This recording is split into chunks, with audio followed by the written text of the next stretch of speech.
Ronnie! I thought I'd address these videos to you since you are the only guaranteed viewer. Today we're gonna make Barbacoa Burritos! Yay!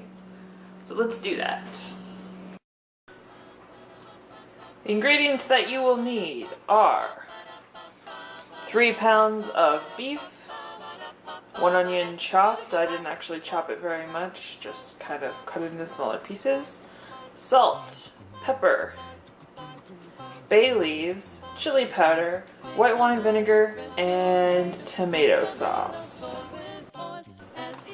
Start off with your 3 pounds of beef chuck roast. This is actually probably a little less than 3 pounds. I'd say it's about 2.5 or so. This is not a precise recipe. You're not going for chemical bonds or anything, so however much meat you have on hand is.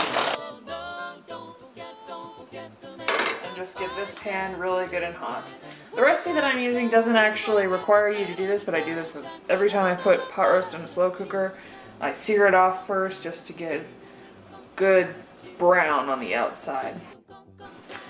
Alright, now that that is nice and hot, I'm just going to take my beef, nothing in the pan, just take my beef, put it in there.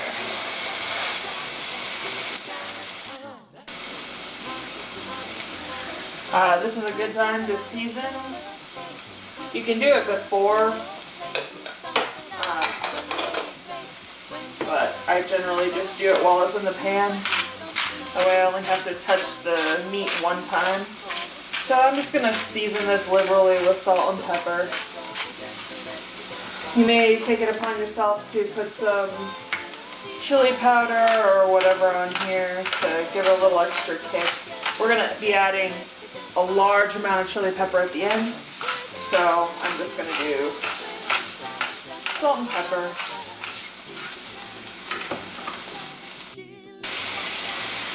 Alright, you wait about 2 minutes, kind of depends on your pan and how hot you have the heat, and flip it. Should look something like that. And then you wait another 2 minutes. This is dry now, so the spices aren't going to stick as well, so you'll want to put this in your pan face up, in your crock pot face up, so that you put more spice on here.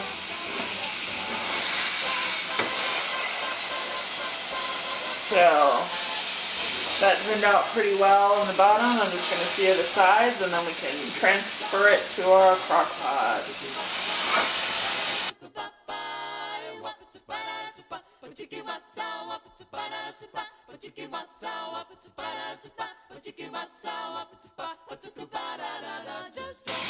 Alright, now we transfer it to our crock pot.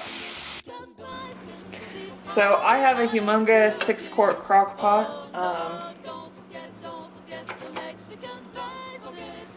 You want to start with it in the opposition. It was just on warm so that I didn't put the hot meat into a cold crock pot. So this is currently warm. Put my meat that I just seared in here, and we start adding our ingredients. To this, I'm going to add my onion that I kind of just chopped into little pieces. We're going to discard this liquid, so it doesn't matter if they're tidy or beautiful or anything. You just want the flavor of the onion in there.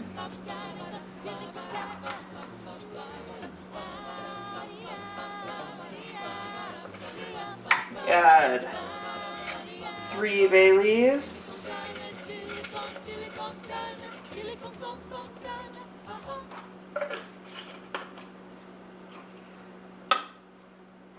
A little more salt and pepper.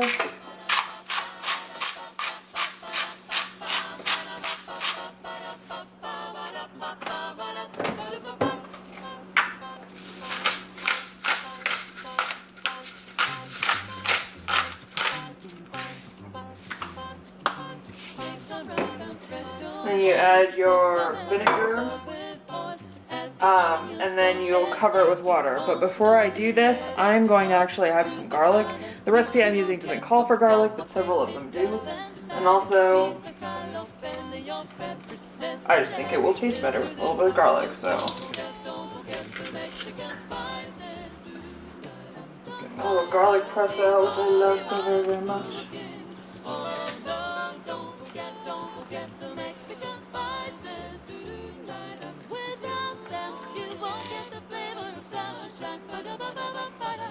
That was about 2.5, 3 cloves of garlic, depending upon how you cut the clove. I had 2 big cloves of garlic and a couple of little ones.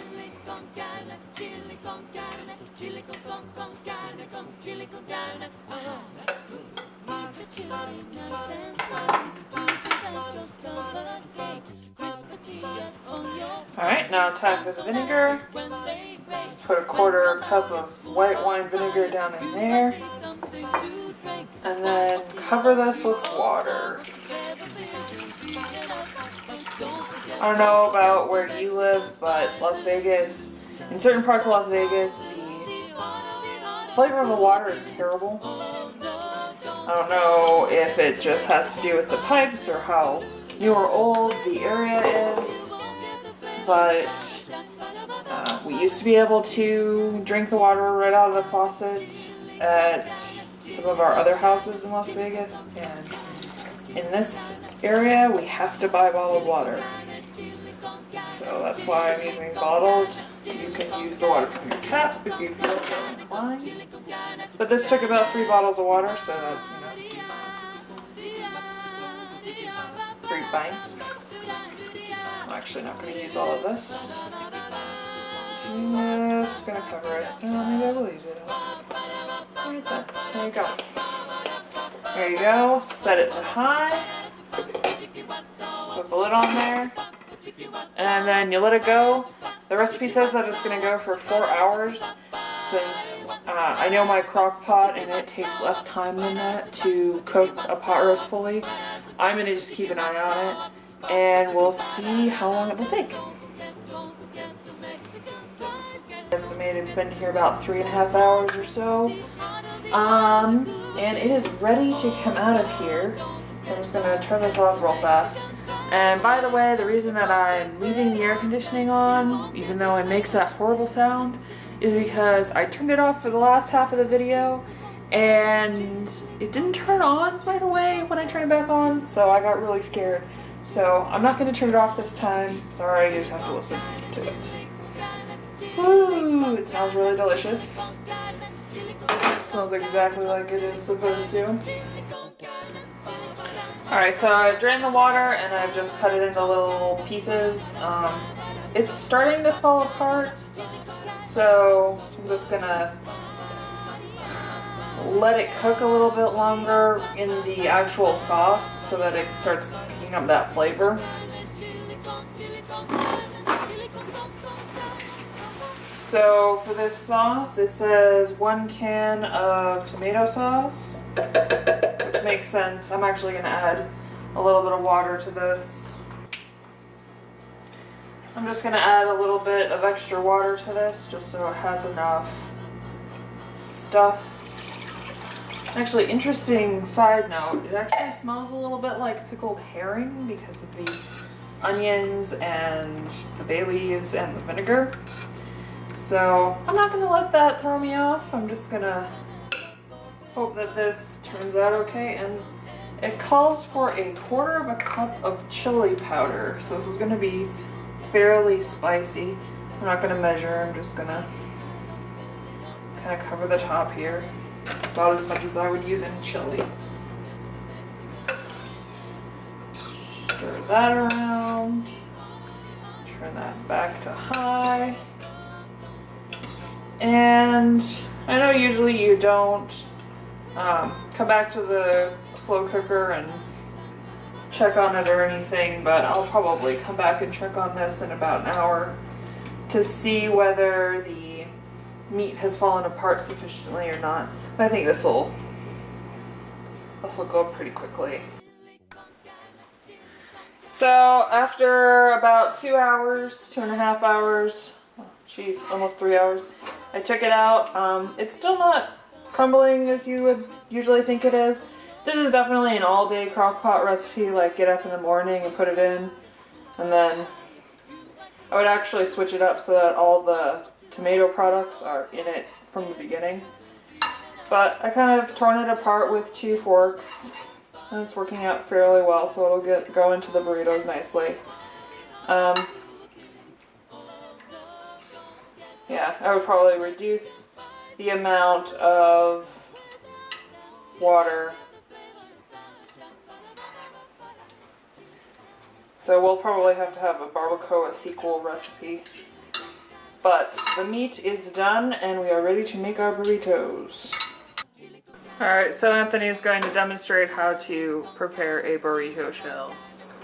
See how he is the master at putting it on the burner and then flipping it over and then flipping it back over. That's how you do it. Alright, once you've got all your ingredients assembled, you can start your burrito. So here I have tortillas, lettuce, tomatoes, sour cream, salsa, and guacamole.